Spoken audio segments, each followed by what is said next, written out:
મારી માલકીન સ્તન કેન્સરથી પીડિત હતી. તે તેના પુત્રને દૂધ પીવડાવી શકતી ન હતી અને જ્યારે પણ હું તેના પુત્રને સ્તનપાન કરાવતી ત્યારે તેનો દિયર રૂમમાં આવતો. મને ડર લાગતો અને એક દિવસ તેનાથી કંટાળીને મેં માલકીનને ફરિયાદ કરી અને તે જ રાત્રે તેણે મારી સાથે જે કર્યું તે સાંભળીને તમારા પગ નીચેથી જમીન નીકળી જશે. મારું નામ કૃતિકા છે. મારો પરિવાર ખૂબ ગરીબ હતો, તેથી મારા ઘરની પરિસ્થિતિ ખૂબ જ ખરાબ હતી. પછી કોઈએ મને એક નોકરી વિશે કહ્યું. આ નોકરી એવી નોકરી હતી જેમાં માત્ર એક સ્ત્રીની જરૂર હતી. એક સ્ત્રી જે તાજેતરમાં માતા બની હોય અને બાળકોની સંભાળ રાખી શકતી હતી. મને કેરટેકરની નોકરી મળી ગઈ. હું મારી માલકીનના પુત્રને સ્તનપાન કરાવતી અને માલકીનનો યુવાન દિયર રૂમની અંદર આવીને ઊભો રહેતો. તેને જોઈને મને પણ અણગમો થતો, પણ મેં કશું કહ્યું નહીં. હું હંમેશા વિચારતી કે તે મારી પર પોતાની નજર રાખવાનું બંધ કરી દેશે, પરંતુ તેની હરકતો દિવસે ને દિવસે વધતી જતી હતી. હું એક ગરીબ સ્ત્રી હતી અને મને અહીં કામ કરવા માટે ઘણા પૈસા મળતા હતા. એટલે પૈસા કે મારા પતિનો 6 મહિનાનો પગાર પણ એટલો ન હતો જેટલો મને માલકીનના બાળકની સંભાળ રાખવા માટે મળતો હતો. એક રાત્રે જોરદાર વરસાદ પડી રહ્યો હતો ત્યારે માલકીને મને અહીં જ રોકાઈ જવાનું કહ્યું. તેણે કહ્યું, મારા દીકરાની તબિયત સારી નથી, તમારે તેની સંભાળ લેવી પડશે. હું માલકીનના ઘરે રોકાઈ, પરંતુ મધ્યરાત્રિએ માલકીનનો દિયર મારા રૂમમાં આવ્યો. તે સમયે હું માલકીનના પુત્રને દૂધ પીવડાવી રહી હતી. જ્યારે તેને જોઈને મારા હોશ ઉડી ગયા અને આ સમયે તે આ રૂમમાં શું કરી રહ્યો હતો તે અંગે હું ઊંડા વિચારોમાં પડી ગઈ.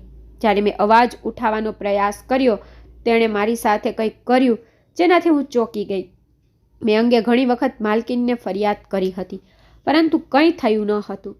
આજે રાત્રે તે મારા રૂમમાં આવ્યો અને પછી તેણે મારી સાથે તે બધું કર્યું જેની મને અપેક્ષા ન હતી, પરંતુ ભગવાનની કૃપાથી તેણે મને બચાવી લીધી. કારણ કે ત્યાં મારી સાથે જે થયું તે સાંભળીને તમારા પગ નીચેથી જમીન નીકળી જશે. મારા લગ્નને 3 વર્ષ થઈ ગયા હતા. મારા પરિવારના સભ્યોએ ખૂબ જ અપેક્ષાઓ સાથે મારા લગ્નનું આયોજન કર્યું હતું. મારા માતા પિતા હવે આ દુનિયામાં ન હતા, પણ મારા 2 ભાઈઓ હતા અને બંને બીજા શહેરમાં કામ કરતા હતા. પોતપોતાના લગ્ન પછી તેઓ તેમની પત્નીઓ સાથે શહેરમાં શિફ્ટ થઈ ગયા. મારા લગ્ન થયા પછી તેણે મને સાસરે મોકલી.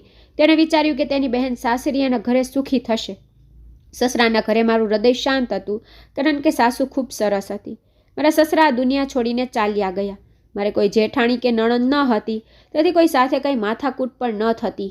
ઘણા સમયથી મારા પતિને કોઈ કામ ન હતું મળતું. તેણે જે પણ કાર્ય કરવાનો પ્રયાસ કર્યો તે હંમેશા નિષ્ફળ રહ્યો. મારા લગ્નમાં મારા બંને ભાઈઓએ મને ઘણું દહેજ આપ્યું હતું.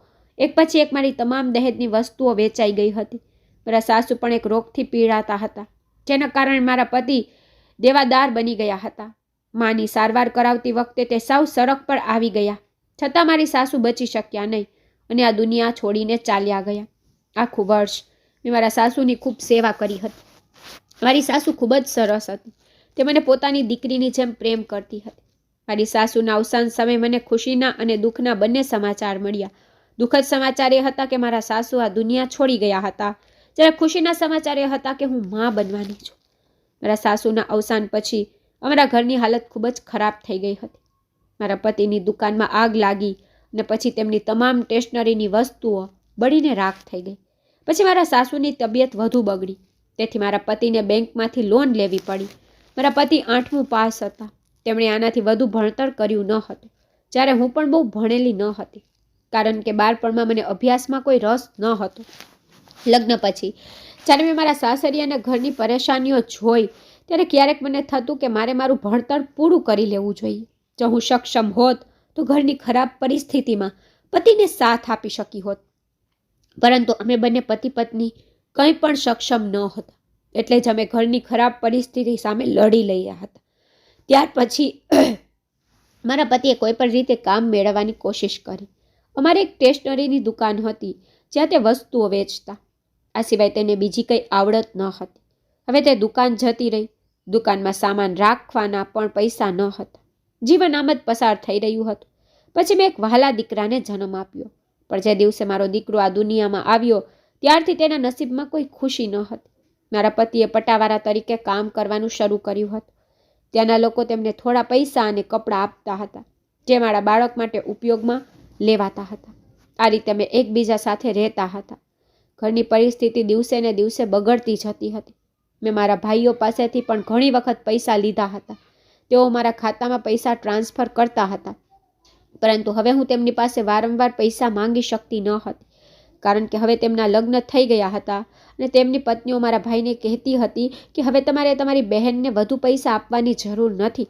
હવે તમારે પણ પરિવાર છે, તમારી બહેનના લગ્ન થઈ ગયા છે અને તેની જવાબદારીઓમાંથી તમે મુક્ત છો. તેને કહો કે તેના ઘર પર ધ્યાન આપે.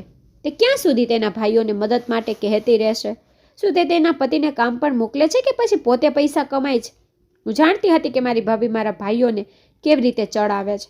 તે સાંભળીને હું ખૂબ ગુસ્સે થઈ હતી, પરંતુ હું શું કરી શકું? ભાભી એકદમ સાચી હતી. આખરે મારો ભાઈ મારો બોજ ક્યાં સુધી સહન કરી શકશે?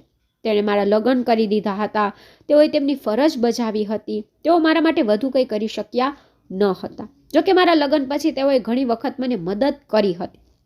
મારા માતા પિતાને યાદ કરતી કે જો તેઓ આજે હયાત હોત તો કદાચ તેઓએ મને થોડી મદદ કરી હોત, પરંતુ મારા માતા પિતા પહેલાં જ આ દુનિયા છોડી ચૂક્યા હતા.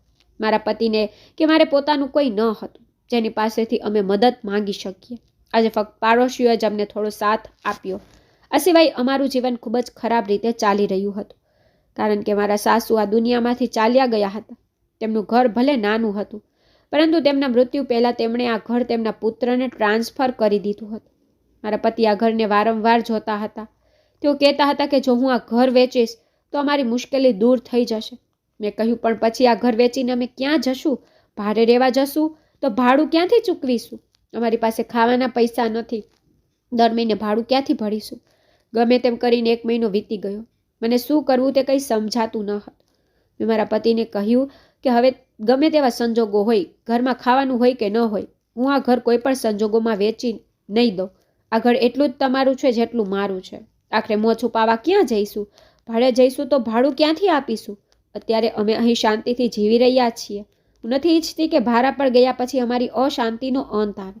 જો મારા પતિ આ વિશે વિચાર્યું, કહ્યું કે તમે બિલકુલ સાચા છો, મારે શું કરવું તે કંઈ સમજાતું નથી. મારા પતિનો પગાર પણ વધારે ન હતો. તેમને નજીવી રકમ મળતી હતી, કારણ કે તેઓ જે જગ્યાએ પટાવાળા તરીકે કામ કરતા હતા ત્યાં તેમની જગ્યાએ ઘણા પટાવાળા હતા. તેથી પટાવાળાને ત્યાં ઓછા પૈસા આપવામાં આવતા હતા, કારણ કે ત્યાંના માલિકને પટાવાળાની વધારે જરૂર ન હતી. જ્યારે મારા પતિએ જગ્યાના માલિક સમક્ષ હાથ જોડીને કહ્યું ત્યારે મારા પતિને નોકરી પર રાખ્યા. જોકે તે પગાર ખૂબ ઓછો હતો, પરંતુ અમને એટલા પૈસા મળતા હતા કે અમે પેટ ભરીને 1 ટાઈમનું ભોજન લેતા હતા, જ્યારે બીજા સમયે અમે ભૂખ્યા રહેતા. જો અમારે 2 ટાઈમનું જમવાનું હોય તો વીજળીનું બિલ કેવી રીતે ભરાય? અને પછી દવાઓનો ખર્ચ પણ ક્યાંથી કરવો? ક્યારેક મારા દીકરાની તબિયત બગડે તો અમે તરત જ તેને ડૉક્ટર પાસે લઈ જઈએ છીએ.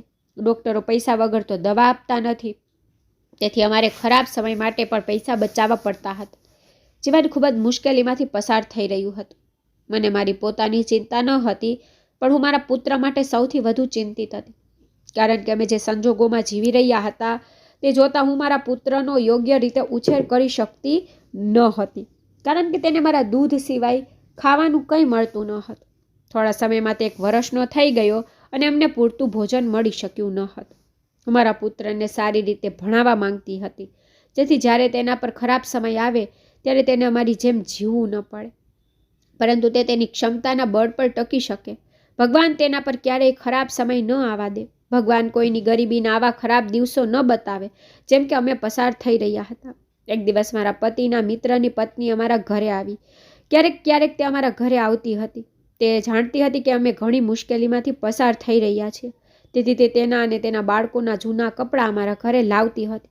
હું રડતી હતી અને તેને મારી સમસ્યાઓ વિશે જણાવતી હતી. મેં કહ્યું કે મારા માટે કોઈ યોગ્ય કામ હોય તો કહેજો, હું કરી શકું. મારી પાસે એક નાનું બાળક છે અને તેના કારણે હું લોકોના ઘરે સાફ પણ નથી કરી શકતી. તેણે મને કહેવાનું શરૂ કર્યું કે તમારા માટે એક કામ છે જે તમે ઈચ્છો તો તમારા પુત્રને ત્યાં લઈ ગયા પછી પણ કરી શકો છો. મેં કહ્યું, આ કેવું કામ છે? જલ્દી બોલો. હું કોઈ પણ પ્રકારનું કામ કરવા તૈયાર છું. હું માત્ર એટલું જ ઈચ્છું છું કે મારી પાસે એટલા પૈસા હોવા જોઈએ કે આપણે કોઈનું દેણું ન કરીએ અને આપણું દેણું પણ સરળતાથી ચૂકવી શકાય. તો તે મને કહેવા લાગી કે હા, જે ઘરના કામ વિશે હું તને કહું છું તે ઘર ગયા પછી તું અમીર બની જશે, કારણ કે તે સ્ત્રીને તેના પુત્ર માટે એક કેરટેકરની જરૂર છે. મેં તેને કહ્યું કે મારી પાસે પહેલેથી જ મારો પોતાનો દીકરો છે, હું બીજા બાળકની સંભાળ કેવી રીતે રાખી શકું? તેથી તેણીએ કહેવાનું શરૂ કર્યું કે જે રીતે તમે તમારા પુત્રની સંભાળ રાખો છો તે જ રીતે તમે વધુ એક બાળકની સંભાળ રાખો તો તે કોઈ મોટી વાત નથી, અને આમ કરવાથી તમને ઘણા પૈસા મળશે. ત્યારે તમને આ કામ વધુ ભારે નહીં લાગે. મેં કહ્યું, હા, તારી વાત સાચી છે. તેણે કહ્યું કે હું તને સરનામું આપીશ. જો તારે જવું હોય તો ત્યાં જઈને તે ઘરના માલિક સાથે વાત કરી લેજે. જો તારું કામ સારું હશે તો તે સ્ત્રી તને વધુ પૈસા આપી શકે છે. મેં તેની પાસેથી નોકરી માટે જ્યાં જવાનું હતું તે જગ્યાનું સરનામું લઈ લીધું. પરંતુ મારા પતિના મિત્રની પત્ની અમારું ઘર છોડીને જતી રહી હતી. મારા પતિ રાત્રે ઘરે આવ્યા ત્યારે હું તેને કહેવા લાગી કે આજે તમારા મિત્રની પત્ની ઘરે આવી હતી. તે મને નોકરી વિશે કહેતી હતી. ત્યારે કહ્યું કે એક મોટો બંગલો છે, ત્યાં એક અમીર મહિલા છે, તેને તેના પુત્ર માટે કેરટેકરની જરૂર છે. મારા પતિએ કહેવાનું શરૂ કે કેરટેકર કે નોકરાણીને બહુ પૈસા નથી મળતા, અને તમારી પાસે એક નાનું બાળક પણ છે. તમે બીજાના બાળકોનું ધ્યાન કેવી રીતે રાખશો? મેં કહ્યું કે જે રીતે હું મારા પુત્રનું ધ્યાન રાખું છું તે જ રીતે તેના બાળકનું પણ ધ્યાન રાખીશ. જો મને થોડા પૈસા મળશે તો ઘરની સ્થિતિ પણ સારી થશે. જેથી મારા પતિએ કહેવાનું શરૂ કર્યું, હું પણ કામ પર હોઈશ અને તું પણ કામ પર હોઈશ તો પછી ઘરમાં પુત્રનું ધ્યાન કોણ રાખશે? મારા પતિને કહ્યું કે હું મારા પુત્રને મારી સાથે લઈ જઈશ. મારા પતિએ પૂછ્યું, શું તે સ્ત્રી સહન કરશે કે તમે તમારા પુત્રને પણ ત્યાં લઈ જશો? તમે કહ્યું કે હું ત્યાં જઈને આ બાબતે વાત કરીશ અને તેની સામે એક શરત મૂકીશ કે હું તમારા ઘરનું કામ માત્ર એક શરતે કામ કરી શકું કે હું મારી સાથે મારા પુત્રને લઈ આવીશ. ત્યારે મારા પતિએ કહ્યું કે હા, તારી વાત બિલકુલ સાચી છે. મેં કહ્યું કે તેઓ મારી શરત સ્વીકારશે તો જ હું તેમના ઘરે કામ કરીશ. મારા પતિએ કહ્યું, હા, હું પણ નથી ઈચ્છતો કે તમે મારા પુત્ર પરથી તમારું ધ્યાન હટાવો. અત્યારે અમારું એક જ બાળક છે અને અમે તેને એટલો પ્રેમ કરીએ છીએ કે તમે અમને જીવ કરતાં પણ વહાલો છો. તેથી હું નથી ઈચ્છતો કે તમે તમારું ધ્યાન હટાવો. મેં મારા પતિને કહ્યું કે હું તેને એટલો જ પ્રેમ કરું છું જેટલો તમે તેને પ્રેમ કરો છો. હું પણ મારા પુત્રથી અલગ થવા માંગતી નથી, પરંતુ અમારી મજબૂરી એવી બની ગઈ છે કે મારે શું કરવું? મારે કોઈક રીતે આ કામ કરવું પડશે. મારા પતિએ કહ્યું કે તું કાલે જઈને પહેલાં તેની સાથે વાત કર અને પછી જ નિર્ણય લે. મેં કહ્યું, ઠીક છે. એટલે બીજા દિવસે હું મારા પતિના મિત્રની પત્નીએ આપેલા સરનામે ગઈ. અહીં મારી આંખો આશ્ચર્યચકિત થઈ ગઈ. આ તો બહુ મોટો બંગલો હતો. બહારથી જેટલો સુંદર હતો અંદરથી પણ એટલો જ સુંદર હતો. જ્યારે હું ઘરની અંદર ગઈ ત્યારે મેં જોયું કે એક મહિલા સોફા પર બેઠી અખબાર વાંચી રહી છે. મને એક નોકરાણીએ દરવાજે રોકી અને તેણે પૂછ્યું કે તમે કોણ છો? તમે તેને કહ્યું કે મને અહીં કેરટેકરની નોકરી માટે બોલાવવામાં આવી છે. તેને મને અંદર આવવાની પરવાનગી આપી. જે સ્ત્રી સોફા પર બેઠી હતી તે કદાચ આ ઘરની માલિક હતી, કારણ કે તે ખૂબ જ સુંદર અને દેખાવડી હતી. હું તે સ્ત્રી પાસે ગઈ અને તેણે મને તેની સામે બેસવાનું કહ્યું. મેં મારા દીકરાને ખોળામાં લીધો તો તે મને કહેવા લાગી કે આ તારો દીકરો છે? મેં હા પાડી. તો તે પૂછવા લાગી કે સુધાએ તને કેરટેકરની નોકરી માટે મોકલી છે? મેં કહ્યું, હા, તેણે જ મને મોકલી છે. વાસ્તવમાં તે મારા પતિના મિત્રની પત્ની છે. પછી તેણે કહ્યું, ઠીક છે, તમે મારા પુત્રનું ધ્યાન રાખી શકશો? મેં કહ્યું, હા, હું તમારા પુત્રની ખૂબ જ સારી રીતે સંભાળ રાખી શકું છું. તે મહિલાએ કહ્યું, માત્ર તમારે મારા પુત્રનું ધ્યાન રાખવાનું નથી, તેના તમામ કામ પણ તમારે કરવાના છે અને તમારે તેને તમારું દૂધ પણ પીવડાવવાનું છે. કારણ કે મેં સુધાને કહ્યું હતું કે મને એક એવી સ્ત્રીની જરૂર છે જે મારા પુત્રની સંભાળ રાખે અને સાથે જ મારા પુત્રને દૂધ પણ પીવડાવી શકે. તારો એક દીકરો છે, તું તેને દૂધ પીવડાવે છે, તેથી તું મારા દીકરાને પણ પીવડાવી શકે છે. એટલે જ સુધાએ તને આ કામ વિશે કહ્યું. મેં કહ્યું, પણ મને કે મારે તમારા પુત્રને દૂધ પીવડાવવું પડશે? મેં કહેવાનું શરૂ કર્યું, માલકીનું એક ગરીબ સ્ત્રી છું અને અમે દિવસમાં એક જ વાર ખોરાક ખાઈએ છીએ. મારો દીકરો મારું દૂધ માત્ર પેટ ભરવા માટે પીવે છે, તે સિવાય તેને કંઈ ખાવાનો મોકો મળતો નથી. તેથી આ સ્થિતિમાં જો હું તમારા પુત્રને પણ દૂધ પીવડાવીશ તો મારા પુત્રની તબિયત બગડી જશે અને સાથે જ મારા સ્વાસ્થ્યને પણ અસર થઈ શકે છે. માલકીને કહ્યું, તેની ચિંતા ન કરો. જ્યારે તમે મારા ઘરે કામ કરશો અને મારા પુત્રને સ્તનપાન કરાવશો ત્યારે અમે તમારા ખાવા પીવાનું ધ્યાન રાખીશું અને અહીં રહીને તને કોઈ તકલીફ નહીં પડે. હું મનમાં વિચારવા લાગી કે એવું બને કે માલકીનના દીકરાને ઉછેરવાથી કે સ્તનપાન કરાવવાથી મારા દીકરાનો હક ઓછો થઈ જશે. મારા પ્રેમને કારણે મારે આ કામ ખૂબ જ સમજી વિચારીને કરવું પડશે. જ્યારે માલકીને મને ખોવાયેલી જોઈને કહ્યું કે તું શું વિચારે છે? જુઓ, હું તને મહિને 50,000 રૂપિયા આપીશ અને ખાવાનું પણ અલગથી આપીશ. મારો ડ્રાઈવર તને તારા ઘરેથી લાવશે અને ડ્રાઈવર તને અહીંથી તારા ઘરે ડ્રોપ કરશે. તમે મારા કામને જેટલું સરળ બનાવશો હું તમારું જીવન એટલું જ સારું બનાવીશ. માલકીનને કહ્યું કે હું મારા પતિને પૂછી અને તમને કહીશ. માલકીને કહ્યું, ઠીક છે, જો હું તમને કાલ સુધીનો સમય આપું, તમે તમારા પુત્રને પણ અહીં લાવી શકો છો, મને કોઈ સમસ્યા નથી. માલકીને જે કહ્યું તે સાંભળીને મને ખૂબ આનંદ થયો, કારણ કે હું તેને આ વાત કહેવાની હતી, પણ તેને પોતે જ આ કહી દીધું. મેં તેની પાસે કાલ સુધીનો સમય માંગ્યો હતો, અને જ્યારે મેં મારા પતિને આખી વાત કહી ત્યારે મારા પતિએ કહેવાનું શરૂ કર્યું કે આનાથી સારું શું હોઈ શકે? માલકીન તમને ખાવાનું આપશે અને પછી તમને પગાર પણ સારો મળી રહ્યો છે, જે મારા 6 મહિનાનો મળીને પણ ન થાય. તમે ત્યાં કામ કરવાનું શરૂ કરો અને ધીમે ધીમે ઘરની પરિસ્થિતિ બદલાઈ જશે. મારા પતિએ કહ્યું કે મને કોઈ વાંધો નથી, બસ આ કામનું ધ્યાન રાખજે કે તારી માલકીનના દીકરાનું ધ્યાન રાખવાની સાથે અમારા દીકરાનું પણ ધ્યાન રાખજે. એવું ન થાય કે તું પૈસાની લાલચમાં આવીને તારા પુત્રને ભૂલી જા. મેં મારા પતિને કહેવાનું શરૂ કર્યું કે તમે કેવા પ્રકારની વાતો કરો છો? તે મારા પુત્ર જેટલો જ તારો પુત્ર છે અને હું મારા પુત્રને ખૂબ પ્રેમ કરું છું. બીજી સ્ત્રીના બાળક માટે હું મારા બાળકને કેવી રીતે ભૂલી શકું?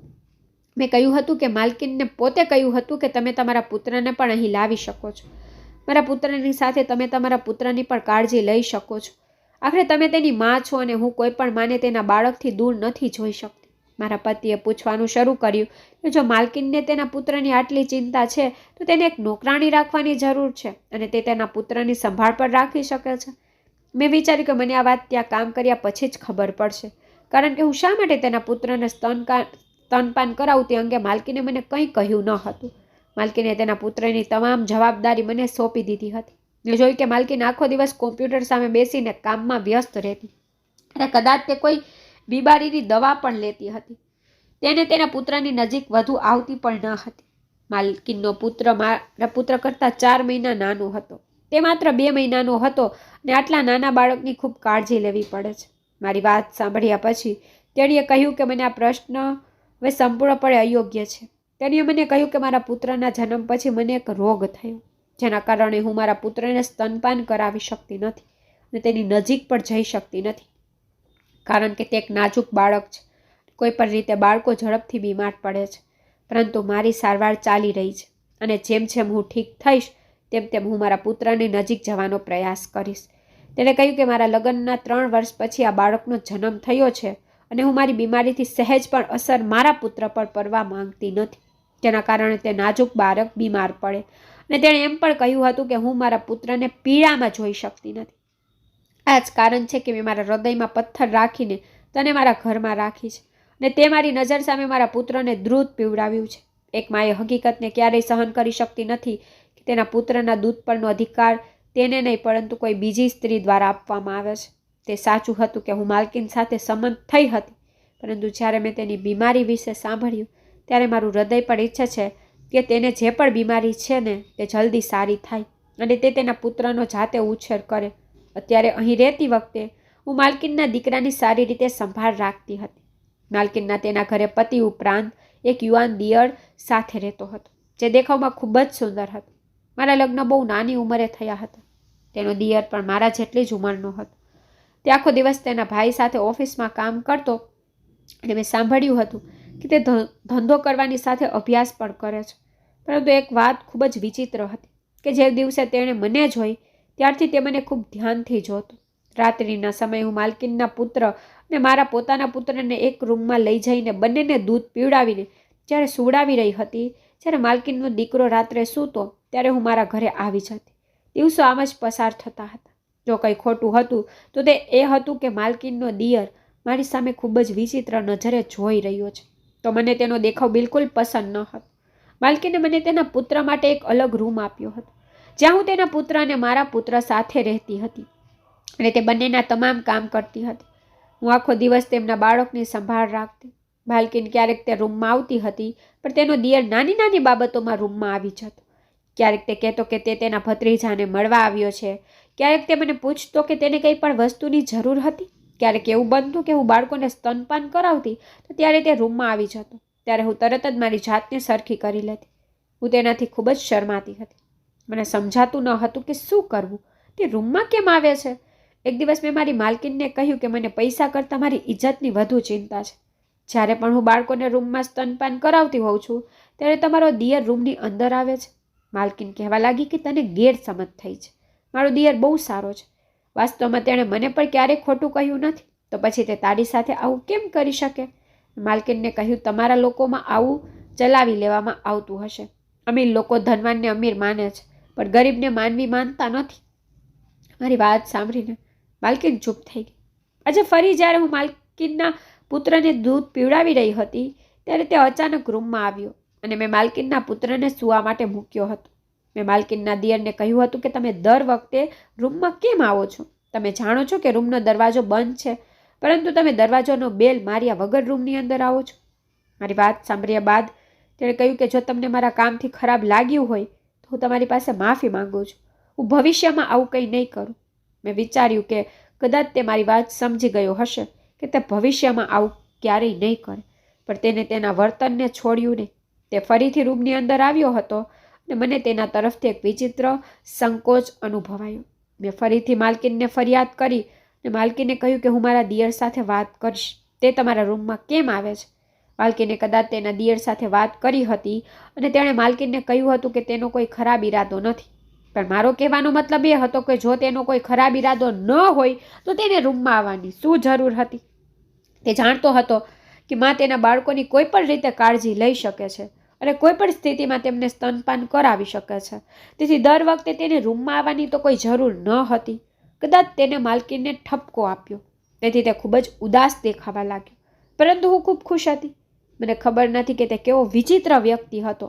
તેને કોઈ સ્ત્રીને આવી હાલતમાં જોવાની શું આદત ન હતી, પણ તે એક યુવાન છોકરો હતો અને તેને આવું વર્તન ન કરવું જોઈતું હતું.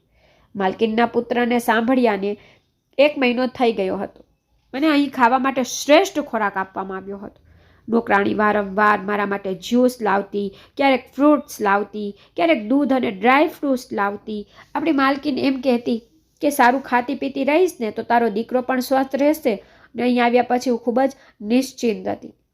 મારા ઘરમાં શુદ્ધ ઘીની ચા પણ પીધી ન હતી. જ્યારે અમે બંને પતિ પત્ની ચા પીતા હતા ત્યારે હું હંમેશા અડધા કપ દૂધમાં પુષ્કળ પાણી ભેરવતી, પરંતુ અહીં મને દૂધનો ભરેલો ગ્લાસ આપવામાં આવતો હતો.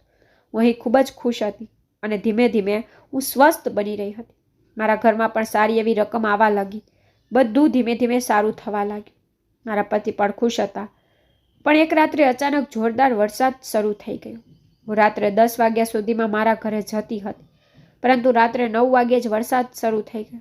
વરસાદ બંધ થવાની રાહ જોવામાં મને ઘણો સમય લાગ્યો. જ્યારે માલકીને મને કહ્યું કે તમે આજે રાત્રે તમારા ઘરે ન જાઓ. મારા પુત્રની પણ તબિયત સારી નથી અને વરસાદ પર પડી રહ્યો છે. માલકીનની સલાહથી હું તેના ઘરે રહેવા માટે સંમત થઈ ગઈ. મારા પતિને પણ અહીં રહેવાની પરવાનગી માંગી અને તેને મને પરવાનગી આપી. તે રાત્રે મેં માલકીનના પુત્રને બેડ પર સૂવડાવ્યો હતો. જ્યારે હું મારા પુત્રને દૂધ પીવડાવી રહી હતી ત્યારે અચાનક માલકીનના દિયર રૂમની અંદર આવ્યા અને મને કહ્યું કે તે તમારી સાથે કંઈક વાત કરવા માંગે છે. તેને અચાનક રૂમમાં જોઈને હું ખૂબ જ ચોંકી ગઈ. મેં કહ્યું કે તમારી અંદર રૂમમાં આવવાની હિંમત કેવી રીતે થઈ? તેણે મારી વાત સાંભળી અને કહ્યું, ગભરાશો નહીં, મારે તમારી સાથે કંઈક વાત કરવી છે. મેં તેને પૂછ્યું કે તે શા માટે રૂમમાં આવી રહ્યો છે અને તે ધીમે ધીમે મારી નજીક કેમ આવી રહ્યો છે? તેણે કહેવાનું શરૂ કર્યું કે મારે તારી સાથે વાત કરવી છે. મહેરબાની કરીને એકવાર મારી વાત સાંભળો. મને તેનો અર્થ ખૂબ જ વિચિત્ર અને ડળામણો લાગ્યો. મેં જોર જોરથી બૂમો પાડવાનું શરૂ કર્યું. બધા રૂમની અંદર આવે તે પહેલાં મારો અવાજ સાંભળીને તે રૂમમાંથી બહાર ભાગી ગયો. થોડા સમય પછી જ્યારે માલકીન અને માલિક રૂમમાં આવ્યા ત્યારે મેં તેમને કહ્યું કે માલકીન, તમારી નોકરી કરતાં મારું સન્માન વધુ મહત્વનું છે. મારા પતિ મને અહીં કામ કરવા માટે ખૂબ જ વિશ્વાસ સાથે મોકલે છે. હું અહીં રહીને મારી ઇજ્જત બગાડવા નથી માંગતી. હું અત્યારે મારી નોકરી છોડીને જઈ રહી છું. અને આ જ ક્ષણે માલકીન કહેવા લાગી કે તું આ શું બોલે છે? તારી ઇજ્જત કોણ બગાડે છે? જો તમે નોકરી છોડી દો તો મારા પુત્રનું શું થશે? મેં કહ્યું કે મને કંઈ ખબર નથી. હું અત્યારે આ કામ છોડી રહી છું. ઝડપથી ડ્રાઈવરને ફોન કરો અને મને અને મારા પુત્રને મારા ઘરે મૂકવા માટે કહો. તમારો દિયર મને બિલકુલ પસંદ નથી. તે મારી નજીક આવવાનો પ્રયત્ન કરે છે. મારા માલકીને પતિને કહેવાનું શરૂ કર્યું કે આ છોકરી કેવા પ્રકારની વાતો કરે છે? મારો ભાઈ ખૂબ જ શરીફ છે. તે તેની સાથે ખોટું કેવી રીતે કરી શકે છે? તે મારા ભાઈ પર આક્ષેપ કરી રહી છે. મેં કહ્યું, પણ તમારા ભાઈએ મારી સાથે ખોટું કરવાનો પ્રયાસ કર્યો છે. ધીમે ધીમે તે મારી નજીક આવી રહ્યો હતો. જ્યારે મેં રાડો પાડી ત્યારે તે ભાગી ગયો.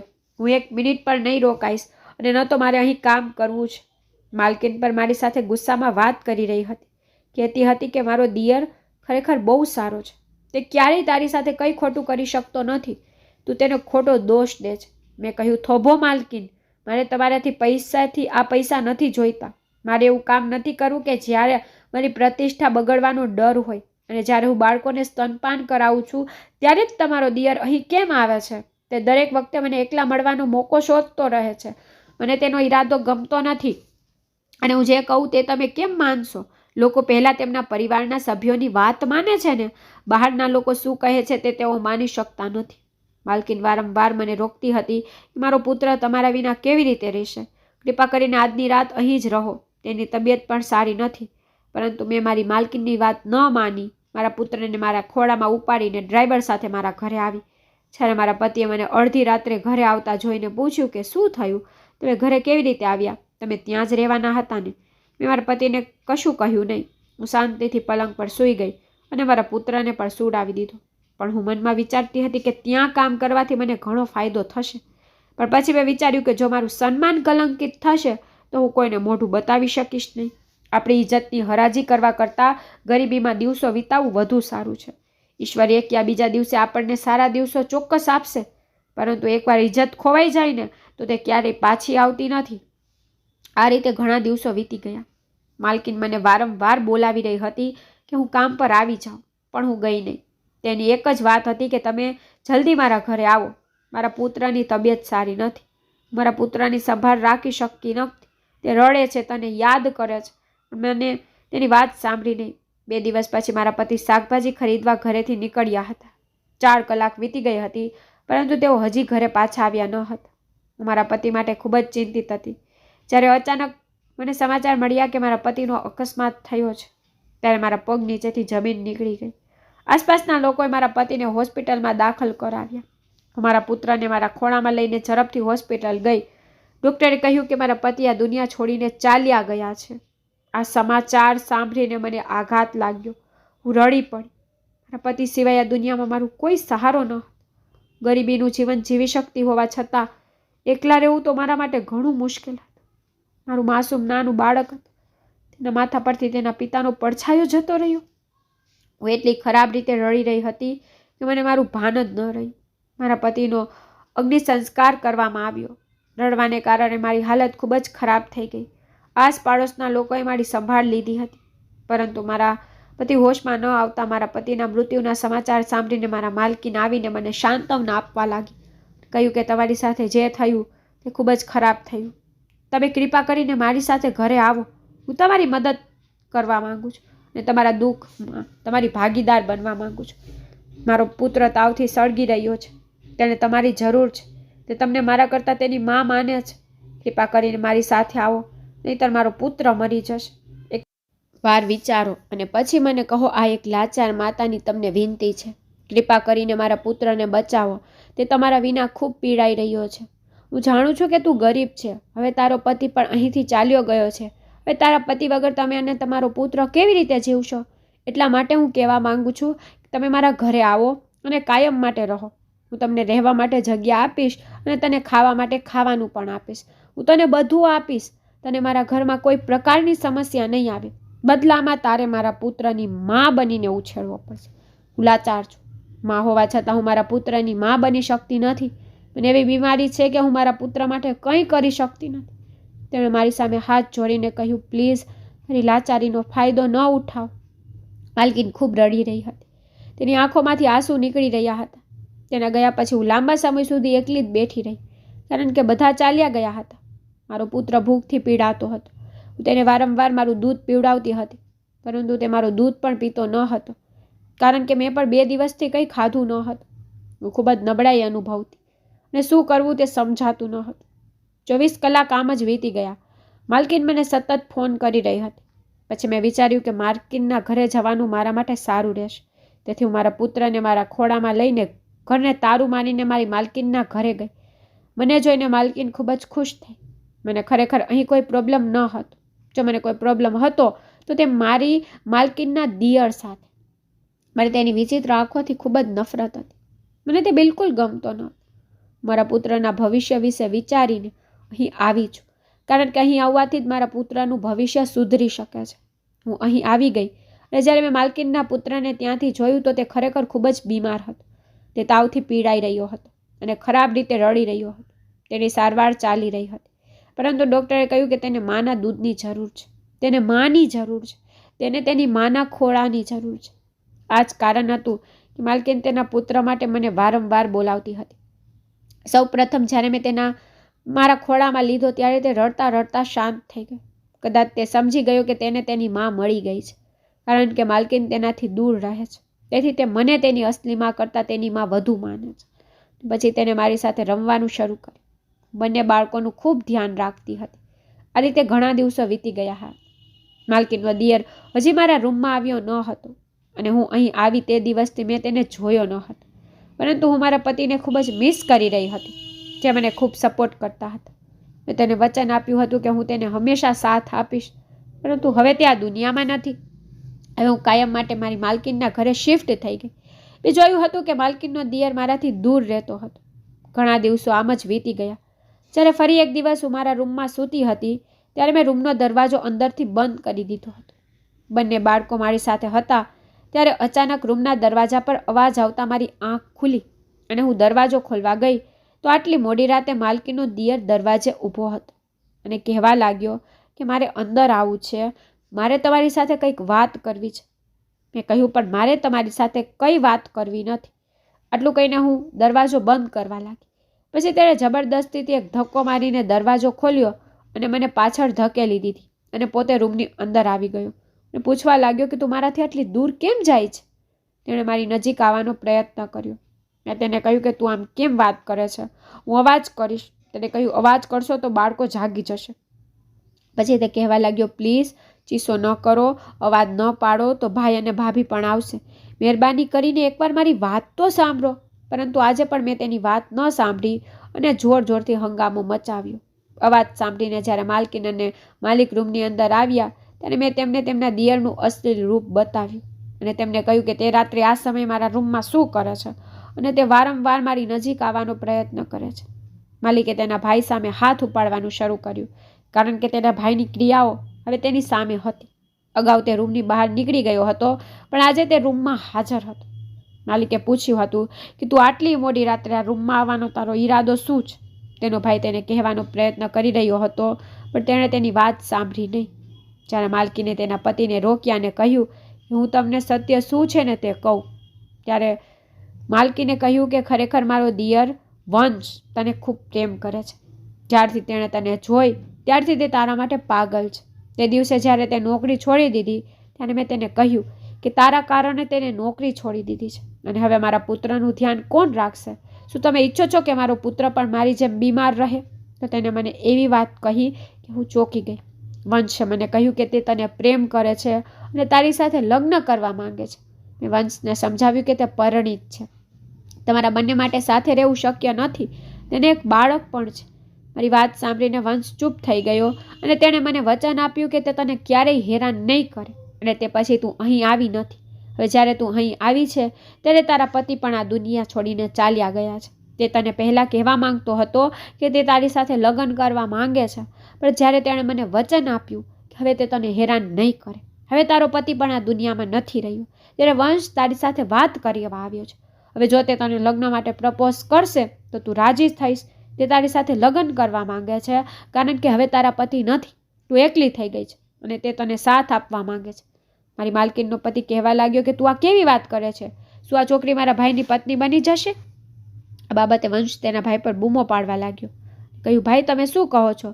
કૃતિકા ગરીબ છે તો મને કોઈ વાંધો નથી. હું કૃતિકાની ભલાઈ અને નિર્દોષતાથી પ્રભાવિત છું. હું તેની સુંદરતાથી નહીં, પણ તેની નિર્દોષતા અને તે કેટલી સારી છોકરી છે ને તેનાથી પ્રભાવિત થયો છું. જે તેના પતિ સાથે આવી ગરીબીમાં રહેતી હતી, જ્યારે પણ હું તેની સાથે વાત કરવા તેના રૂમમાં જતો ત્યારે તેને લાગતું કે હું તેને ગંદી નજરે જોઈ રહ્યો છું. મેં તેનામાં એ ભલાઈ જોઈ છે કે આટલા ગરીબ હોવા છતાં તે પોતાની ઇજ્જતની રક્ષા સારી રીતે કરવાનું જાણે છે. તે પોતાના આદર માટે અહીં પૈસા ઉડાડી રહી ન હતી. જો તેની જગ્યાએ બીજી કોઈ છોકરી હોત તો તે પૈસાના કારણે ક્યારેય નોકરી ન છોડી હોત.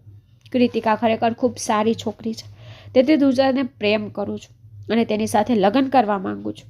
વંશે મારી સામે હાથ જોડીને કહ્યું કે કૃતિકા મને માફ કરજો, હું જ્યારે પણ તમારી નજીક આવવાનો પ્રયત્ન કરું છું ત્યારે તમને ખરાબ લાગતું હતું. હું દર વખતે તમારી સાથે વાત કરવા આવતો હતો જેથી તમે એકવાર મારી વાત સાંભળો. હું તને પસંદ કરું છું તો તું તારા ગરીબ પતિને છોડીને મારી સાથે લગ્ન કરી શકે છે. પણ ભાભીના સમજાવવાથી હું ચૂપ રહ્યો, કારણ કે મેં તેમને વચન આપ્યું હતું કે હું તને ક્યારેય હેરાન નહીં કરું. મારા કારણે તને પરેશાની થતી હતી અને મારી ભાભીના દીકરાના ઉછેરમાં પણ ખલેલ પડી રહ્યું હતું. ભાભીને ગંભીર બીમારી છે એટલે તને અહીં નોકરીએ રાખી છે. ભાભીની તબિયત સારી હોત તો તમે કદાચ અહીં ક્યારેય ન આવ્યા હોત, પણ ભાગ્યે મને તમને ભેગા કર્યા છે. મને ફેશનેબલ અને મોડલ ગર્લ્સની બિલકુલ ઈચ્છા નથી. હું તને પ્રેમ કરું છું. હું આ દુનિયાના દેખાડોથી દૂર છું. મને એવા લોકોની ભલાઈ ગમે છે જેઓ પોતાની ભલાઈ છુપાવીને દુનિયાની સામે આવે છે. મને એવા લોકો ખૂબ જ સારા હોય છે. હું તમને પસંદ કરું છું. કૃપા કરીને મારી સાથે લગ્ન કરો. હું તમને ખૂબ જ ખુશ રાખીશ. હવે તમારો પતિ પણ નથી. હું તમારા પુત્રને સ્વીકારીશ. તમારા પુત્ર સાથે હું ક્યારેય ભેદભાવ નહીં કરું. બાલ્કીને કહ્યું, વંશ બિલકુલ સાચો કહે છે. કૃતિકા તે તને શરૂઆતથી જ પસંદ કરે છે. આ વિશે તારા દિલમાં ગેરસમજ હતી.